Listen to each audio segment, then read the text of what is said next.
പോത്തല Sehion orthodox പള്ളി പരിശുദ്ധ മന്ത്രിശ്രീയന്മാരുടെ നാമത്തിൽ സ്ഥാപിതമായിട്ടുള്ള മലങ്കര സഭയിലെ ചുരുക്കം ദേവാലയങ്ങളിൽ ഒന്നാണ്. 1933 പരിശുദ്ധ പാമ്പാടി തിരുമേനി കൂദാശ ചെയ്ത് ആദ്യ കുർബാന അർപ്പിച്ച സെഹിയോൻ പള്ളി കോട്ടയം പട്ടണത്തിൽ നിന്നും 12 മൈൽ കിഴക്ക് മാറി ഗോത്രദേശത്തിന് അനുഗ്രഹത്തിൻ്റെ ദേവാലയമായി സ്ഥിതി ചെയ്യുന്നു. ഇടവകാംഗങ്ങളുടെ ആധ്യാത്മികവും ഭൗതികവുമായ രംഗങ്ങളിലും ഇടവകയുടെ പുരോഗതിയിലും പൂർവ്വപിതാക്കന്മാർ കാണിച്ചു തന്ന വഴികളിലൂടെ നാം മുന്നോട്ട് പോകുന്നു.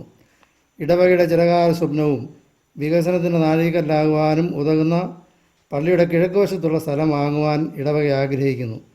നമ്മുടെ കുടുംബ വാർഷിക വരുമാനത്തിൻ്റെ ദശാംശം ഈ ആവശ്യത്തിലേക്ക് 2016 ഡിസംബർ മാസം 11-ാം തീയതി ഞായറാഴ്ച ഇടവക ദിനത്തിൽ പരിശുദ്ധ കാതോലിക്ക ബാബ തിരുമേനിയുടെ തൃക്കരങ്ങളിൽ സമർപ്പിച്ച് അനുഗ്രഹം പ്രാപിക്കണം. പരിശുദ്ധ മന്ത്രിശ്രീയന്മാരുടെ പ്രാർത്ഥന നമുക്ക് കാവലും കോട്ടയുമാകട്ടെ. ദൈവം നമ്മെ ഓരോരുത്തരെയും അനുഗ്രഹിക്കുമാറാകട്ടെ.